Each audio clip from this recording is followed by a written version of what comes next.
Why did she feel like everyone was watching her, when all she wanted was to disappear? Sarah Martinez pressed her forehead against the cold window of seat 13F. Eyes fixed on the farmland sliding endlessly beneath the clouds. Kansas stretched below. Like a quilt, green squares, golden circles of irrigation, lines of road stitching small towns together. To anyone else, it was just the view from a commercial airliner. To Sarah, it was something she hadn't seen in years. Peace without a perimeter, a horizon without the promise of fire. She shifted in her seat, jeans stiff against her legs, sweater soft against her skin.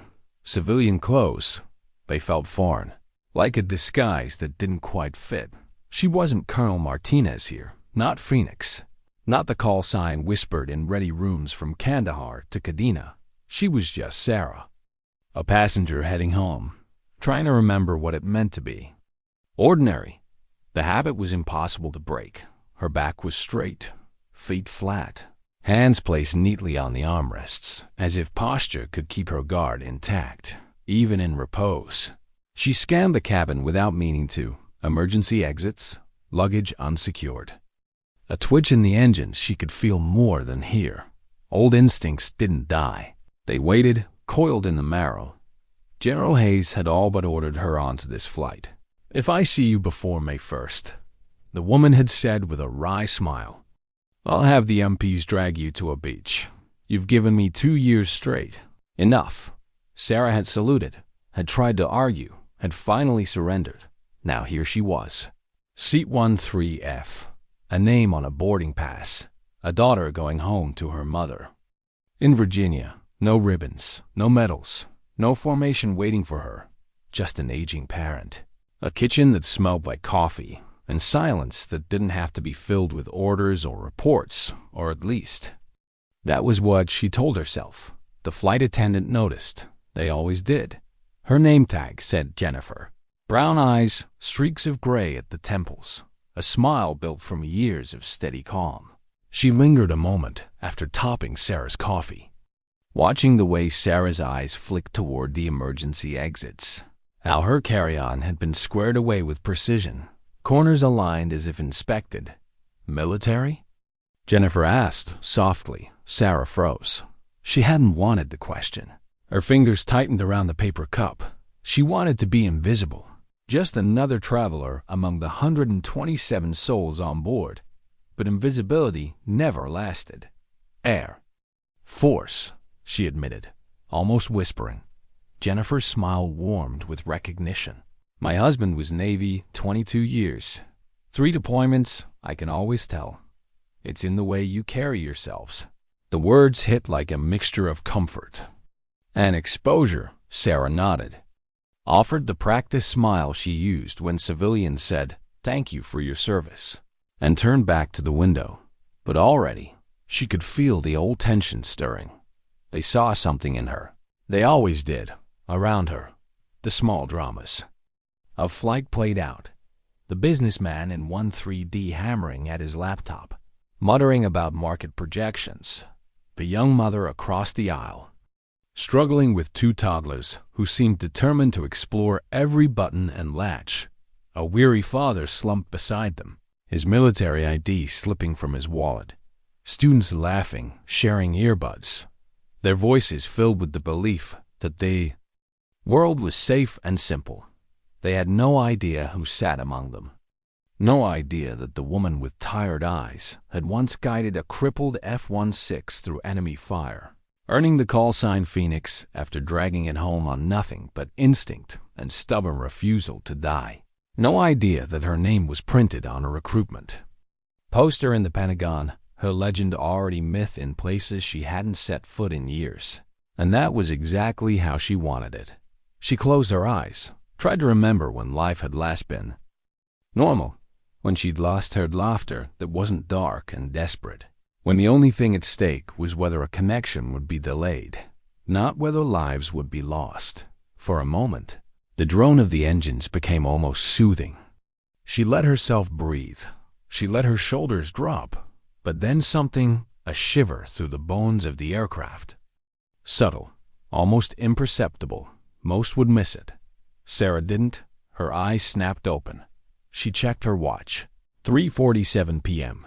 2 hours into the flight. Too soon for descent. Too steady for turbulence. No weather ahead. But the vibration, it wasn't. Random. It had rhythm. Wrong rhythm. Her body braced before her mind caught up. Hand pressing against the window frame. The pilot in her had already identified it. Low-frequency vibration. Persistent. Not turbulence. Not normal. She'd felt it before over Kandahar, when her hydraulic pump had begun its death spiral. The airframe was speaking, and what it was saying wasn't good. Around her, no one noticed. The businessman only sighed as his coffee rippled. The toddler squealed at the masks in the safety card. The students argued about music. Ordinary lives in midair, oblivious to the truth. Then came the shudder, stronger, a shake that rattled cups, snapped laptop shut, and turned chatter into uneasy silence. The intercom crackled. The captain's voice, calm, practiced. Ladies and gentlemen, we're experiencing some minor technical difficulties. Please return to your seats and fasten seatbelts. Minor technical difficulties. Sarah's blood turned to ice. She'd used those exact words when her Fistine's engine was burning over hostile mountains, when every second was life or death. The understatement of pilots everywhere. Never tell passengers the truth. Never admit how bad it is. The shutter became a violent rattle. Coffee spilled. Someone gasped. An overhead bin clicked open. And then a sound no passenger ever wants to hear. Grinding metal. A scream from deep inside the belly of the aircraft. Sarah's heart clenched. Hydraulic. It had to be. Pumps failing. Backup failing, manual reversion. That meant the captain's voice returned. Tighter now. Steel under calm. Flight attendants, prepare the cabin for emergency procedures. Passengers, review your safety cards. We are preparing for a possible emergency landing. Emergency. The words sliced through the cabin like a blade. A woman cried out. Someone whispered prayers. Masks dropped from the ceiling with a thunk, swaying like pale yellow flowers in a storm. The businessman fumbled his straps with trembling hands. The mother clutched her boys. One mask crooked as the child wailed. Panic spread. A flash flood breaking across the rows. Sarah's mask was already secure, automatic, efficient. She looked through the window downward tilt, nose not aligned for descent, engines straining in uneven tones. She cataloged every detail. Nose pitching left, vibrations irregular, engines compensating. The signs were undeniable. Multiple hydraulic failures. This was not turbulence, not a minor issue. This was a crippled bird. The Boeing 757 lurched again, and Sarah saw the ground tilt upward in her window. Not the slow, deliberate pull of a pilot guiding descent. Gravity, pulling around her. Strangers clutched hands.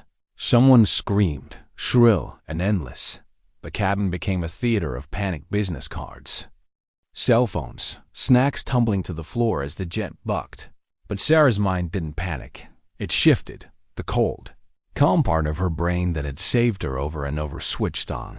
Emergency checklists unfurled in memory. Possible causes, possible responses. The thin space between catastrophe and survival. But she wasn't in the cockpit. She was just a passenger. Just Sarah in 13F. Powerless. Except she had never accepted powerlessness as an option. Her eyes scanned the cabin again. Parents with children, strangers clinging together, the laughter gone, replaced with sobs. 127 lives. Depending on pilots fighting controls with bare muscle. Depending on a machine that was losing the battle. Depending on fate. Her jaw set. No, not fate. Not yet. The woman in 13F inhaled once, exhaled, and something inside her shifted. She might be in jeans. She might be officially off duty. But Phoenix was awake again, and Phoenix had...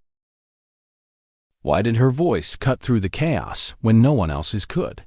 The cabin was dissolving, oxygen masks dangling, prayers and panic colliding in the narrow aisles. Passengers fumbled, clutched, sobbed. And yet in row 13, Sarah Martinez sat. Upright, steady, her eyes moving with surgical precision across the storm of humanity. Not fear, not paralysis, assessment. Jennifer Wash was moving down the aisle, her training pushing her forward even as her hand shook. 12 years as a flight attendant had hardened her nerves. But this was different. This wasn't turbulence or a fainting passenger. This was the sound of metal failing at 35,000 feet. She'd seen fear before, but never like this raw, contagious, uncontained. Her gaze kept snapping back to 13F. That woman, the one in jeans and a sweater, she wasn't crying, wasn't clinging to anyone. She was watching, tracking every detail with a composure that was almost unnatural. When Jennifer reached her row, Sarah's hand caught her wrist. Not desperate, firm, controlled. Jennifer. The voice was steady, authoritative, casual, even. It was the way commanders spoke in the worst moments. The way someone spoke when panic was not allowed to win. Jennifer froze. "Ma'am, I need to talk to the captain." The words weren't a request. They were a statement. Jennifer tried reflexively. Passengers must remain seated, mask on. The pilots are handling. And I'm a pilot. Sarah cut in, the steel in her voice undeniable. United States Air Force, multiple hydraulic failures. I've seen this before. I can help. Jennifer hesitated. Protocol screen no. The FIA, the manuals, the checklists, no unauthorized personnel in the cockpit ever. But then another violent shudder rippled through the cabin, and the look in Sarah's eyes wasn't hysteria. It was recognition. What kind of pilot? Jennifer asked, whispering, leaning in. Fighter, F-16s, call sign Phoenix. Sarah's eyes never wavered. I've brought birds home with nothing left but faith and wires. I know what they're fighting up there. For a heartbeat, Jennifer just stared. She didn't know every legend in military aviation, but something in that tone, the absolute certainty, demanded trust. Another lurch decided it. Jennifer pulled the master key from her pocket. Follow me. As they pushed forward, Sarah paused at the forward intercom. She lifted the handset, turned to face the terrified cabin, and for the first time, let her voice claim its space. Ladies and gentlemen, she said, calm, cutting through the storm. This is Colonel Sarah Martinez, United States Air Force. Heads snapped up, eyes widened. The crying stilled. Something in her tone measured, commanding, confident, reset the room. I want you to listen very carefully. We are going to get through this, but I need each of you to stay calm and follow instructions from the crew. The pilots are professionals. I am assisting them. We will get home. The effect was immediate. Not silence, but focus. The students who had been crying now stared forward, clutching hands tighter. The businessman stopped hyperventilating. Even the mother across the aisle managed to pull her children's masks on, whispering reassurance she didn't quite believe. Sarah caught Robert Kim's terrified gaze. The man in 13D, who had spent 2 hours buried in spreadsheets. She squeezed his shoulder briefly as she passed. Yes, sir, I'm Air Force, and we're going to be fine. He nodded, trembling, but steadier. And then Sarah was at the cockpit door, Jennifer's. Key slid into the lock. The cabin chaos hummed behind her. A fragile calm now anchored to one steady voice. Inside, the cockpit was a war zone of its own. Captain Mike Thompson's face was drenched in sweat. His jaw clenched as he fought the yoke with all his strength. First Officer Lisa Chun's voice rattled through checklists, hands flying across switches, her knuckles pale from tension. Both of them were locked in the grim determination of professionals who knew how narrow the margins had become. Colonel Sarah Martinez, United States Air Force. Sarah announced as the door swung shut behind her. I can help, Thompson. Barely looked up. A passenger, in jeans, in a sweater. He didn't need another distraction. Ma'am, I appreciate it, but you've lost primary hydraulics. Sarah interrupted. eyes already scanning the panels with frightening speed. Backup's failing or already gone. You've got maybe 15% authority. You're riding differential thrust to keep her level. Elevator's bleeding out, 10 minutes maybe, before you lose it all. Both pilots froze. That assessment had taken her 12 seconds. Every word was accurate. Thompson's skepticism cracked, replaced by something else. Recognition. Sarah slid into the jump seat without waiting for permission. Her voice calm but urgent. Denver International is too far. 18 minutes out. You won't make it. What else is within reach? Buckley, Air Force Academy, any military strip with crash equipment. Chun's voice was clipped, professional, but tight. Air Force Academy is 12 out. Buckley 13, runways both over 10,000 feet. Good. Sarah nodded. Now listen, I've done this Kandahar. Total hydraulic failure. Brought my Falcon home. It's not in your manuals, but the physics are the same. Thompson studied her.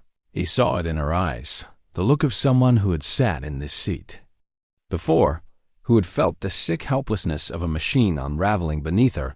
He gave a short nod. What do you need? Sarah exhaled slowly. Trust and the controls. Let Phoenix fly. She reached for the radio, her tone shifting into clipped military cadence. Denver Center, United 847. Colonel Sarah Martinez, United States Air Force, call sign Phoenix. Assisting flight crew. Request vector to nearest suitable runway. Full emergency response. Silence followed. Then the controller's voice returned, tinged with disbelief. United 847. Confirm? Call sign Phoenix? Confirmed. Phoenix on station, ready to work. The name hit like thunder across the frequencies, in control rooms, in air bases. In forgotten ready rooms across the world, the word Phoenix carried weight, a call sign whispered in stories. Of impossible recoveries, of lives pulled back from the edge. In Denver Center, Supervisor Carol Stevens leaned over her controller's shoulder, her military background making her voice sharp. Get Peterson, Buckley, Cheyenne on the line. Now. That's Phoenix in the cockpit. Within minutes. Alerts lit up screens across the region. Bases scrambled. Phones rang. Fighter wings canceled training missions. The legend was alive, speaking over civilian frequencies, flying a crippled airliner at Buckley Space Force Base. Major Kevin Hawk Rodriguez stared at the message on his secure phone. United 847 in emergency. Phoenix aboard. Request assistance. He whispered without meaning to. Holy. Then stopped. Squared his shoulders. Viper. Scramble. Escort duty. Phoenix is up there. His wingman froze. That Phoenix? Kevin nodded once. That Phoenix. And with a roar, 2 F-22 Raptors tore into the sky. Afterburners painting fire against the Colorado afternoon. Back in the cockpit of United 847, Sarah's world narrowed. Instruments, airspeed, attitude. Vibration. She spoke low, steady, pulling Thompson and Chun into her rhythm. Mike, Lisa, we're going to do this together. But nothing about it will feel right. Fast approach, steep angle. Every instinct will scream wrong. Ignore it. Trust. Me. I've lived here before. Outside. The wounded Boeing bucked like a bird fighting invisible winds inside. A woman who had tried to vanish into seat 13F was once again exactly what the world needed her to be. And though the passengers didn't know it yet, the legend of Phoenix had just come home. Why were fighter jets sliding into formation beside a civilian airliner?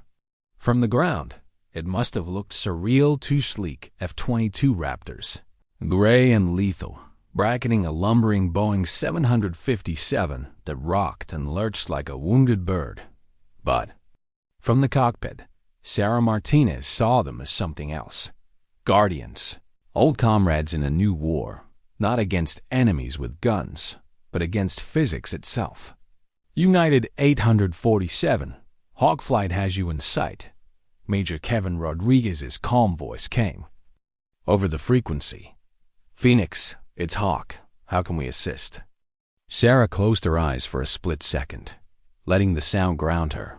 A voice from her own world, not this world of crying children and panicked businessmen.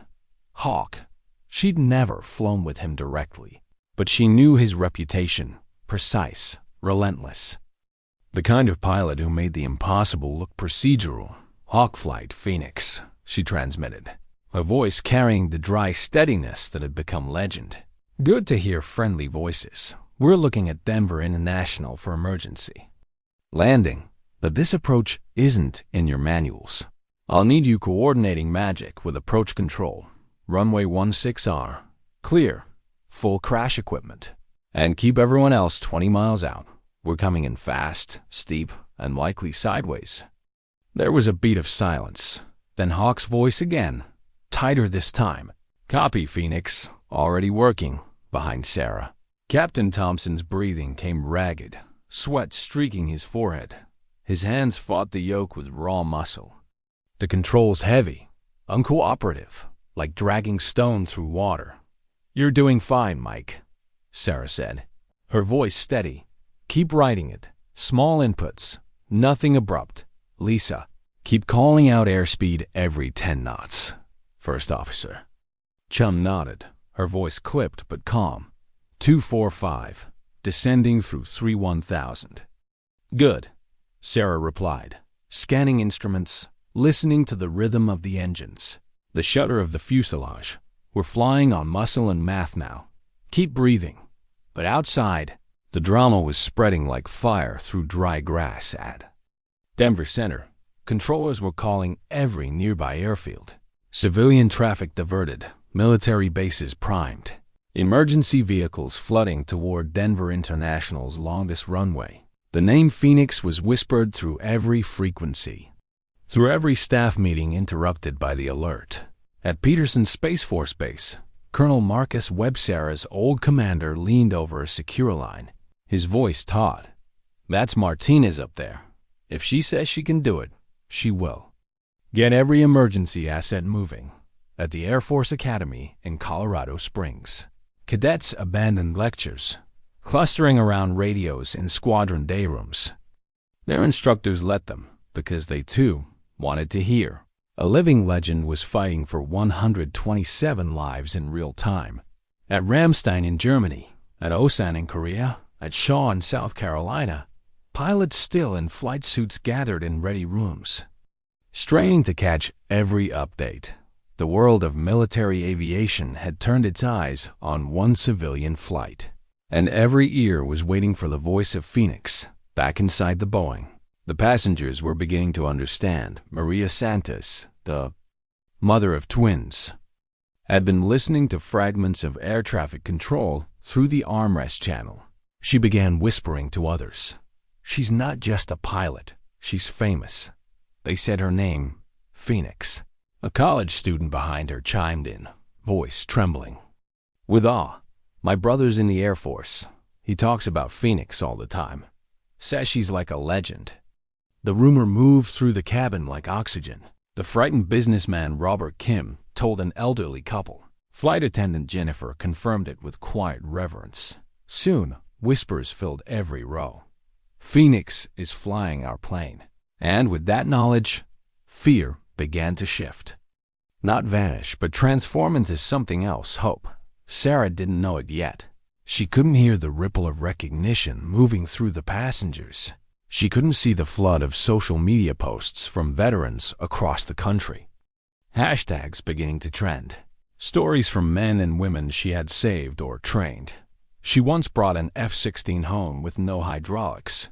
If anyone can do this, she can. She couldn't hear the military retirees tuning emergency frequencies. Radios hissing in garages and living rooms across America as men who had flown with her, or against her in exercises, stood vigil again. All she knew was the cockpit, the weight of the yoke, the math of altitude bleeding against time, the rattle in her bones that said the jet was one bad oscillation away from unrecoverable. "Phoenix, this is Cheyenne Mountain." Another voice cut in over the radio. "We have your service record up. Your techniques for damaged aircraft recovery are impressive. Sarah almost smiled, a dry edge cutting through the tension. Impressive's one word for it. In the back of her mind, a memory flickered. Kandahar, a decade ago. The hydraulic failure that had nearly killed her, the day Phoenix was born. The silence after she landed, crew chief staring, her wingman crying because he hadn't believed she'd make it.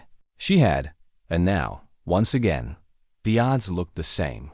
She turned to Thompson, whose arm shook with the strain. Mike, you're flying like a test pilot today. That means everything will feel wrong. Ignore it. Trust the physics. We're going to come in hot and ugly, but we're going to come in. He looked at her, sweat shining on his brow, eyes burning with fear, and found something else in hers. Calm, that unbreakable steel she carried, the thing he recognized from his own worst flights. He gave a single nod. Okay, Phoenix, show me. Outside, the F-22s held formation, sleek shadows bracketing the airliner like guardians out of myth. From the ground, cameras were already pointed skyward. News alerts were breaking. Military families were gathering at Buckley's gates. At Denver International, the runway became a war front of preparation. Fire trucks, ambulances, hazmat, every emergency vehicle staged along 16R, lights flashing in anticipation of whatever would come barreling down the sky. And in the cabin of United 847, 124, passengers, ordinary people who hours ago worried about emails and vacation plans, sat in silence now, listening to the steady voice of the woman they had only known as the quiet lady in 13F. A voice that didn't shake, a voice that said, "We are going to get through this." Sarah adjusted the radio, her eyes on the instruments, her breath even, and then she spoke. Her words carried across frequencies, civilian and military alike. To controllers, to fighter pilots, to cadets, to veterans listening from kitchens and garages across the world. All stations, this is Phoenix. We're coming home. And for a moment, across the thin air above Colorado, across every base, every ready room, every living room with an old radio hissing emergency frequencies, time stopped. Phoenix was in the... Why did the runway look so far away and yet so impossibly close? At 4:47 p.m., the wounded Boeing 757 began its approach over eastern Colorado. The late sun stretched long shadows across farmland and highways, the Rocky Mountains glowing gold. In the west, but inside the cockpit of United 847, there was no beauty, only numbers, angles, and a fragile line between flight and gravity. Denver approach. United 847, beginning final approach runway 16 right. Sarah transmitted, her voice steady. Be advised, we're coming in fast, steep, and unstable. Clear that runway, and keep every emergency unit in place. The controller's response crackled with awe. Runway clear. All traffic diverted. Emergency services ready. Colonel Martinez. The whole aviation community is pulling for you. Sarah didn't answer. She couldn't. Her world had narrowed to altitude, airspeed, the heavy sluggish feel of a bird that no longer wanted to fly. Lisa, she said evenly. Airspeed callouts every 10 knots. Don't stop. Roger. 230. Altitude 5,000. Mike. Sarah turned to Captain Thompson. I need you to start your flare at 50 feet. Shallow. No stall. Fly it onto the concrete. Don't try to float her. He nodded, his hands slick with sweat on the yoke. Copy. Shallow flare. The cockpit air smelled of adrenaline and overheated electronics. The yoke fought back with stubborn weight. Every input delayed, sluggish. First Officer Chun's voice filled the small space with rhythm. 220. 4,000. 210. Sarah's hands danced across unfamiliar Boeing controls, adapting instinct into translation. She'd flown Falcons, transports, trainers. Never a 757, but physics was the same. Lift, drag, thrust, weight, the eternal equation of flight. And right now, physics was demanding a debt they had no margin to pay. Outside the window, the runway stretched like a silver blade, lined with red and white lights. Alongside, more than 30 emergency vehicles waited: fire trucks, ambulances, crash recovery teams. Beyond them, cameras, news crews, spectators who didn't even know yet what they were watching. And on every military base across the country, radios hissed with the same sound. Phoenix guiding a crippled airliner toward home. 200 knots, 3,000 feet. Sarah glanced at the F-22, holding steady off their right wing. Hawk's Raptor gleaming in the sunset. She imagined his eyes on her. Imagined the fighter pilot whispering under his breath, "Come on, Phoenix, do it again. Mike, this is going to feel too fast." She said calmly, "But keep trusting me. 180's the target at touchdown. Anything slower, we lose control authority." His knuckles whitened on the yoke. Understood. The cabin behind them was silent now. The passengers had passed through terror into something else. A hush born of exhausted fear and fragile belief. A young mother whispering to her boys. Students gripping hands in prayer. A businessman staring forward, lips moving in silence. And all of them listening for the calm voice of the woman they now knew was Phoenix. Altitude 2,000, speed 195. Thompson's breathing quickened. She's heavy, wants to roll. Small corrections, Sarah reminded him. Fly her. Don't fight her. Let her tell you what she wants. The Boeing shuddered, dipped. A groan rippled through the fuselage. Instruments jittered. Sarah's voice cut through, firm, steady. Hold her, that's it. The runway loomed closer, every light burning like a promise. Emergency vehicles lined its length like soldiers bracing for battle. 500 feet, Lisa called. Speed 187. Sarah's voice sharpened. Mike flare at 50, not before, not after. The ground rushed up, a blur of lights and concrete. Thompson swallowed hard. 100 feet. 185. Flare now, Sarah ordered. Easy back. Don't stall her. That's it. That's it. The Boeing's wheels kissed concrete with a jolt that rattled teeth, but held. For a heartbeat, it felt like triumph, then reality. Slammed back. Brakes are dead. Thompson shouted, panic breaking through. No hydraulics. Reverse thrust, Sarah barked. Full. Now. He shoved the levers, engines screaming as they reversed, roaring like defiance against momentum. The jet shook violently, every seam vibrating, passengers screaming again as the cabin tilted forward. Lisa! Call speed! 70! 65! 60! Outside, fire trucks paced them, light strobes against the dusk. The runway markers raced by too fast. Sarah's heart hammered. They weren't slowing enough. Hold it, Mike. Full reverse. Don't you let her go. The roar peaked. Engines straining, brakes non-existent. The Boeing slid, its mass a beast unwilling to be tamed.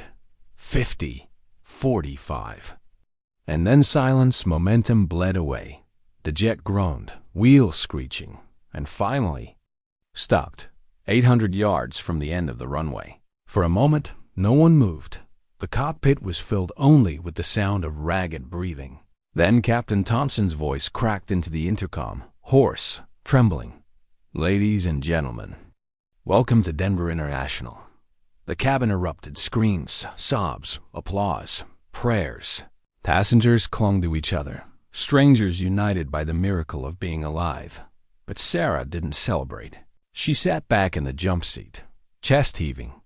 Eyes closed, relief warred with exhaustion. They were down. Yes, but it wasn't over until every passenger stood safely on the ground. Mike, Lisa, she said quietly. We need to get them off fast. Systems are unstable. Fire crews will surround us. Let's finish this. Outside, emergency vehicles swarmed. Foam trucks poised. Medics ready, and beyond them, the crowd was already forming: military uniforms, retired veterans, airport workers, families. Word had spread. Phoenix had landed a crippled jet, and as the cabin doors opened, As portable stairs rolled to the fuselage, the first passengers stepped onto the runway, mothers clutching children, businessmen shaking, students crying. Each of them carried not just their belongings, but the weight of survival. From the shadows of fire trucks and ambulances, they saw it. Rows of Air Force personnel, active and retired, lined along the tarmac, at attention, waiting. A salute was coming, not for a uniform, not for a medal, for the woman who had sat in 13F, quiet and invisible, until the moment she chose not to be, and Sarah Martinez, call sign. Phoenix was about to discover that sometimes the loudest honor is the silence of. Why were soldiers standing at attention for a passenger flight? The first child to step down the portable stairs was 8-year-old Danny Wilson, his small hand gripping his mother's as they descended into the glow of Denver's fading sun. His wide eyes scanned the impossible scene. Ambulances, fire trucks, news cameras, and beyond them, a line of Air Force personnel standing rigid in formation. Helmets tucked under arms, chins high, hands raised in crisp salute. "Mom," Danny whispered, tugging at her sleeve. "They're saluting? For us?" His mother followed his gaze. Her throat tightened. She'd heard the whispers in the cabin. The name passed from row to row. Phoenix. She had seen the woman in jeans and a sweater walk toward the cockpit and never return. And now, as the military formation saluted, she understood. The honor wasn't for them. It was for her. One by one, the passengers filed down. Stunned into silence by the reception, Maria Santos carried her twin boys. Pausing at the bottom to look back at the Boeing that had nearly become their coffin, Robert Kim, the businessman who had abandoned spreadsheets for prayer, wiped tears openly. The college students clung together, whispering, "That's her. She saved us." Inside the cockpit, Sarah completed shutdown checklists with Captain Thompson and First Officer Chun. Her hands moved methodically, though her body trembled with the aftershock of adrenaline. She had guided crippled jets home before. She had stared down missiles and fire, but never with the weight of 127 civilians behind her. "Sarah," Thompson said quietly, voice still hoarse, "I've been flying 23 years, what you just did. It wasn't help. You saved us, every one of us." She shook her head. "Team effort, you and Lisa flew. I just offered options." First Officer Chun's smile was weary, but unshaken. "With all respect, ma'am, I've never seen anything like that. You didn't just land the jet. You made the impossible routine." Before Sarah could respond, Jennifer Walsh appeared at the cockpit door, tears glinting in her eyes. Her voice broke despite her professional calm. "Colonel, there are people outside who want to see you." Sarah hesitated. Every part of her wanted to refuse, to slip out unseen, to vanish back into anonymity. But the look in Jennifer's eyes told her this wasn't optional. This was something larger than her discomfort. She followed the attendant out the cabin door, stepping into the twilight of the runway, and froze. Rows of uniforms stretched before her. Active duty, retirees, National Guard. Even cadets in their crisp blues. At their head stood Major Kevin Rodriguez, still in his flight suit from the F-22 escort, his posture rigid with precision. His wingman, Captain Amy Chun, mirrored him. Behind them, Sarah saw faces from across her life pilots she had trained, ground crew she had served with, even veterans she had thought long gone from her orbit. Major Rodriguez's voice rang out.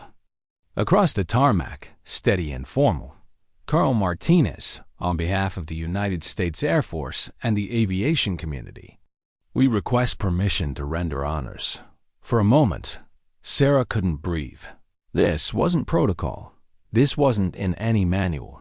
This was her peers, her family in flight, saluting not rank or orders, but sacrifice, resilience, and the act of stepping forward when no one else could.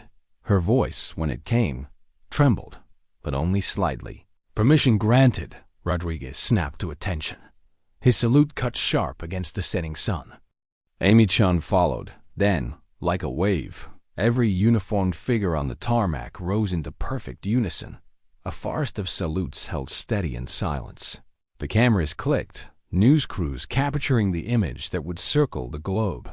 A woman in jeans and a sweater standing straight as if still in uniform, returning the salute with the precision of a cadet and the dignity of a colonel. Around them, civilians stood hushed. Airport workers, airline employees, passengers from delayed flights. They had gathered to witness history without meaning to. Some lifted phones to record. Others simply pressed hands to hearts when the silence ended. Individuals stepped forward. Master Sergeant Tony Castellanos, who had served under Sarah during Afghanistan, approached first. His weathered face broke into a trembling smile. "Ma'am, you haven't changed, still making the impossible look easy." Behind him came Captain Janet Spike Williams, once Sarah's student, now an instructor pilot herself. "Phoenix," she said softly, voice thick with reverence. "You taught me how to fly through chaos. You did it again today." Then, Chief Master Sergeant Miguel Rodriguez, her old senior, enlisted, his voice gravelly with memory. "Phoenix, you brought us home then. You brought them home today. Some things don't change." Sarah's composure cracked, just for a heartbeat. She swallowed hard, blinking back the weight of years, and then the smallest figure on the tarmac stepped forward. Danny Wilson. His sneakers slapped against the concrete as he approached her with fearless curiosity. "Ma'am," he asked, voice small but clear, "are you really a fighter pilot?" Sarah knelt, her knees stiff, but her heart softening. "I am, Danny. And today, I got to help Captain Thompson and First Officer Chun fly your airplane home. My dad says fighter pilots are the bravest people in the world." Danny continued earnestly. "Are you brave?" The question pierced deeper than he could understand. Brave. She thought of the nights in Bagram, of friends she hadn't brought home, of the silence that came after missions. She thought of the fear she carried even in jeans and sweaters. The fear she hid so well. "I think brave people," she said gently, "are just regular people who do what needs to be done when others are counting on them. Today, everyone on that airplane was brave. Your mom. The crew, the passengers, we all worked together." Danny nodded, satisfied, then held out a crumpled boarding pass. "Will you sign this? For me?" Her chest tightened. She took the paper, uncapped a pen, and wrote carefully. "To Danny, remember, heroes are ordinary people who choose to do extraordinary things. Aim high. Colonel Sarah Phoenix Martinez, USAF," as she handed it back. Danny grinned, and Sarah felt something she hadn't in years, not the pride of medals, not the respect of generals, something quieter, something that felt like home. Around them, more passengers approached. Maria Santos introduced her boys, who clutched at Sarah's hands, fascinated that a lady pilot had saved them. Robert. Kim shook her hand fiercely, unable to find words beyond, "Thank you." The college students begged for a photo, promising to remember this day for the rest of their lives. What struck Sarah most wasn't the military honors, though they humbled her deeply. It was the civilians, the faces of people who had never known her world, who would never see a cockpit filled with fire, but who would carry this moment into their own lives as proof of something greater. The crowd eventually thinned. The media pressed forward, microphones ready, but Sarah turned away. She wasn't interested in interviews or sound bites. She had done her part. That was enough. As twilight deepened, she stood on the tarmac alone for a moment, watching emergency crews disperse, watching the Boeing sit silent, a wounded bird finally at rest. Her chest rose with a long breath. She had boarded that flight a tired colonel seeking invisibility. She had stepped off as Phoenix again, whether she wanted it or not, and though part of her longed to slip back into shadow, another part, deep, quiet, reluctant, knew the truth. Sometimes, no matter how much you want to be invisible, the world needs. Why was the world suddenly saying her name again? By dawn the next morning, Sarah Martinez's face was on every television in America. News anchors replayed grainy cell phone footage of passengers weeping as they disembarked, of F-22s escorting the wounded Boeing across the sky, of uniformed personnel snapping to attention in a salute that seemed torn from a movie. Headlines screamed across screens. The Phoenix lands again, Colonel saves 127. From seat 13F to the cockpit, Sarah sat in her mother's kitchen in Arlington, still wearing the same sweater from the flight, her coffee cooling untouched in front of her. The TV droned in the background.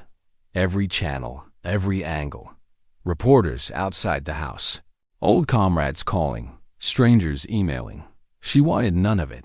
Her mother, frail but sharp-eyed, reached across the table and squeezed Sarah's hand. "Mia," she said softly, "you can't hide from this." Sarah's jaw tightened. "I was just a passenger. Wrong place, wrong time. I did what anyone would have done." Her mother's gaze didn't waver. "No, not anyone, you." But Sarah didn't feel like a hero. She felt exposed. Stripped bare.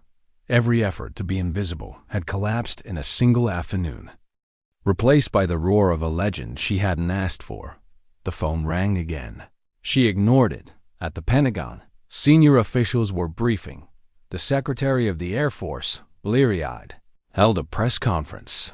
Colonel Martinez exemplified the highest traditions of service, even out of uniform. Her actions remind us why we serve. At the Air Force Academy, cadets gathered in common rooms, watching footage of the landing with awe, whispering as if discussing a ghost made flesh. At bases across the country, squadron ready rooms filled with chatter.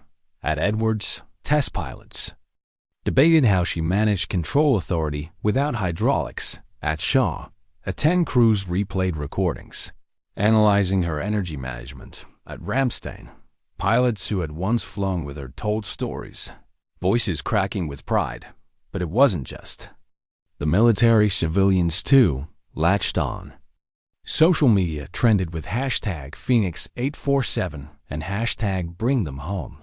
Strangers wrote about her in ways she couldn't stomach reading. She proved heroes still exist. She reminded us what quiet courage looks like. For Sarah, it was suffocating. She hadn't wanted to be anyone's story. She had only wanted rest. A knock at the door pulled her from her thoughts. When she opened it, Major Kevin Rodriguez stood there in uniform, freshly shaven, eyes tired but steady. Behind him, Captain Amy Chun, his wingman, gave a polite nod. "Ma'am," Kevin said formally, "we just wanted to check in." Sarah sighed. "I don't need a detail. I don't need. This isn't official," Kevin interrupted. "It's personal." His voice softened. "I've been in the Air Force 16 years. I've escorted bombers, tankers, satellites, but yesterday..." He shook his head. "I've never seen anything like it. Watching you work, watching the legend of Phoenix happen in real time, it reminded me why I joined, why I still wear the uniform." Amy stepped forward. "I'm young compared to him," she said, a small smile. "But I've heard your name since I was a cadet. You were just stories. Yesterday, you weren't a story. You were real. I'll never forget it." Sarah didn't know how to respond. Praise slid off her like rain on glass. She muttered something about team effort, about Thompson and Chun being the real heroes. But Kevin shook his head. "You don't get to hide from this, ma'am. Not anymore. The world saw you, and we needed to." That night, Sarah sat alone on her porch, the weight of those words pressing heavy. She thought about the passengers, the mother whispering to her boys, the businessman with trembling hands, the students praying. She thought about Danny, the little boy asking if she was brave, and she thought about what she had told him. Brave people are just regular people who do what needs to be done when others are counting on them.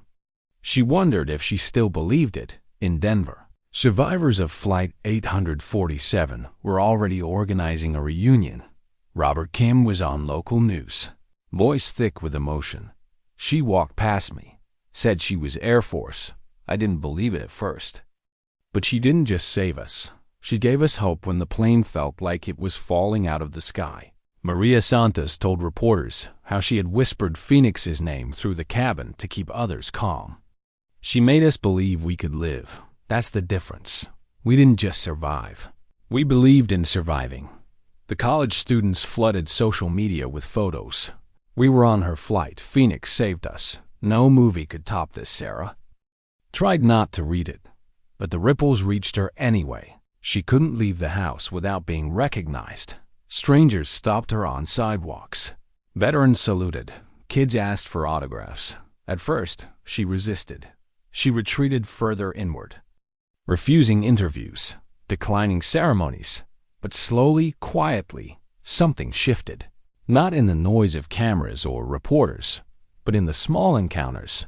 A young woman at a grocery store who whispered, "My brother didn't make it home, but knowing people like you existed matters." An old veteran at a gas station who clasped her hand with trembling fingers and said, "I served with men who swore you were the best they'd ever seen. Yesterday, you proved them right." A child in a playground who saluted awkwardly, then grinned. Sarah never sought the spotlight.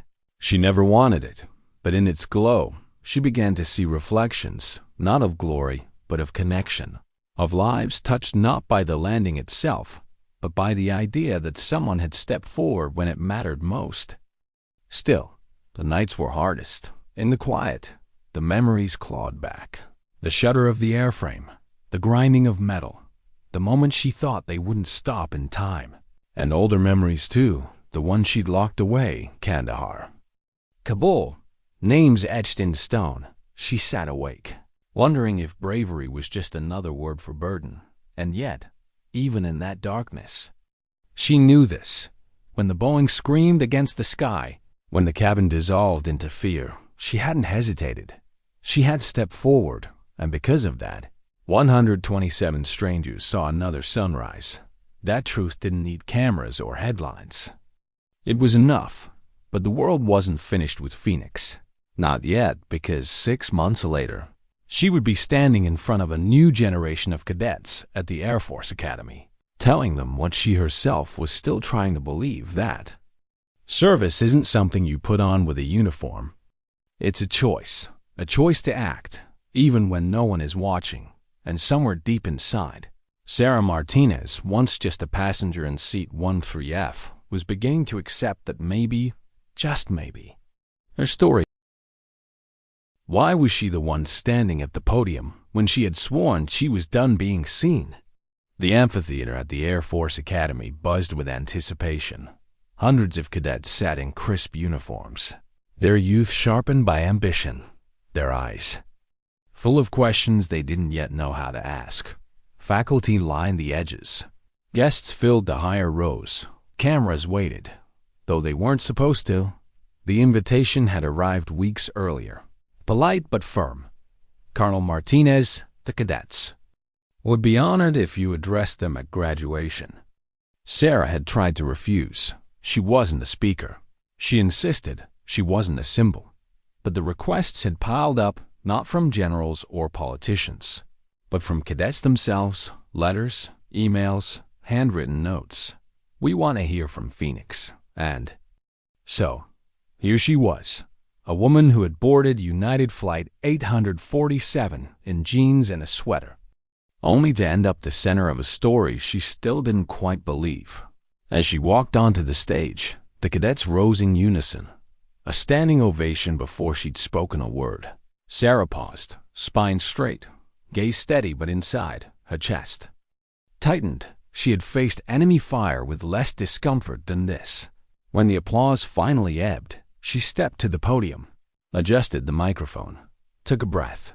"I didn't come here to give a speech," she began, her voice carrying across the open air. "I came here to tell you a story." The cadets leaned forward. 6 months ago, I was just another passenger in seat 13F. I wasn't in uniform. I wasn't on duty. I wasn't expecting to do anything but drink bad coffee and read a book. But sometimes life doesn't care what you expect. A ripple of soft laughter moved through the crowd. Sarah let it pass. When the plane started to fail, I wanted to stay invisible. I'd been invisible for months. Maybe years. I thought I'd earned that. But invisibility isn't always an option. Sometimes, when everything is falling apart, you have two choices. Step forward, or watch others pay the price for your silence. She paused, letting the weight settle. I didn't save that airplane because I was extraordinary. I saved it because I'd spent years learning what to do when things go wrong. And because when the moment came, I didn't have time to ask if I wanted the responsibility. It was already mine. She scanned the sea of faces, young, determined, some already carrying private fears behind their eyes. You're training to fly, to lead, to fight. But none of that will matter if you forget the truth. Service isn't something you put on with a uniform. It isn't about medals or call signs or whether anyone notices. Service is a choice you make when others are counting on you, and most of the time, it won't look like a war story. It'll look like a crying passenger, a child asking if you're brave, a stranger who needs you to stand up. The amphitheater was silent. Even the cameras seemed to hold their breath. Sarah continued, her voice softer now. I know what people call me, Phoenix, a legend, a symbol, but I don't feel like a legend. I feel like a woman who's lost friends, who's made mistakes, who's carried burdens I didn't always want. And I'll tell you the truth, being brave never feels brave in the moment. It feels like fear and doubt and doing the thing anyway. She let that settle, then leaned slightly closer to the microphone. When you're in that cockpit, or that command post, or that field, you'll have a moment when you want to step back, when you'll think surely someone else is better. Don't wait, don't hide, because courage isn't about never feeling fear. It's about stepping forward while you feel it. A cadet in the front row swallowed hard, his eyes shining. Sarah saw him, saw all of them. And for the first time since Denver, she felt not exposed, but understood. I don't care if you remember my name, she said finally. I care that you remember this. Heroes aren't born, they're made. In moments when ordinary people decide to do extraordinary things, you will have those moments. Choose them. Step forward. That's the job. Silence. Then a single clap, another, and suddenly the amphitheater thundered with applause. Cadets on their feet, some saluting, some clapping until their hands stung. Sarah stood still, the ovation washing over her like a wave, not because she craved it, but because she finally understood. It wasn't for her. It was for the reminder, for the truth they needed to carry. Afterward, as the cadets filed past, May stopped to thank her. Some asked for autographs. Some whispered their fears of failing, of losing comrades, of not being enough. Sarah listened to each one, answering quietly, honestly. When the last cadet had gone, she remained alone on the stage for a moment, looking out over the mountains that framed the academy. She thought of the day 6 months earlier, when Kansas farmlands had drifted by her window, when she had wanted nothing more than to be invisible. She thought of the vibration, the grinding metal, the choice she hadn't wanted to make but had made anyway. And she thought of the words she told Danny Wilson on the tarmac. Brave people are just regular people who do what needs to be done when others are counting on them. Now she had given those words to the next generation. She stepped down from the stage, her heart heavy but strangely light. For the first time, she wasn't carrying the load. Why did silence sometimes say more than 100 speeches? The night after her address at the academy, Sarah walked alone along a trail that curved behind the chapel, the spires reaching into a star-filled Colorado sky. The cadets had long since dispersed, their laughter echoing faintly across the campus. The mountains loomed dark and steady, guardians older than memory. She needed the quiet. The applause still rang in her ears, but applause was never what she craved. What she longed for was stillness, the kind she'd once found at 30,000 feet, canopy glowing with starlight. The world silent but alive beneath her wings, her footsteps slowed as memories pressed close. Kandahar, Kabul, the desert heat shimmering against runways that smelled of dust and oil. Faces of comrades, some alive, some gone. The sound of radios calling her name. Phoenix, you're the last hope. And then Denver, the broken Boeing screaming against the wind. The faces of passengers she hadn't known an hour earlier, but now could never forget. The child who had asked if she was brave. The moment she realized that bravery wasn't about what she felt, but what she chose, she leaned against the railing overlooking the valley. The lights of Colorado Springs glowed faintly below. Somewhere out there, survivors of Flight 847 were living another ordinary evening, helping with homework, cooking, dinner, laughing with loved ones. They might never meet again, and that was fine. Their lives were the only thank you she had ever needed. Her phone buzzed. A message, a photo. It was from Robert Kim, the businessman, in the picture. He sat at a dinner table with his wife and teenage daughter, all three smiling, candles lit. The caption read simply, "We're here because of you. Thank you." Sarah's throat tightened. She set the phone down, staring out into the night. Another buzz. This time a video link. Maria Santos had sent it. Her twin boys, standing in their living room, proudly wearing paper pilot wings they'd made themselves. One of them saluted the camera. "Thank you, Colonel Phoenix." Sarah laughed softly, the sound breaking into a sob she hadn't expected. She pressed a hand to her mouth, letting the tears come in the solitude of the night. The world would remember the salute on the runway, the news cameras, the Academy address. But for her, it was this, the quiet proof that life had gone on, that mattered most. She thought again about the cadets, about the way their eyes had shone not with awe but with hunger for truth. She had given them no stories of heroics, no polished myths, only honesty, fear, doubt, choice, and maybe that was enough. Her mother's words echoed. You can't hide. From this, maybe she no longer wanted to.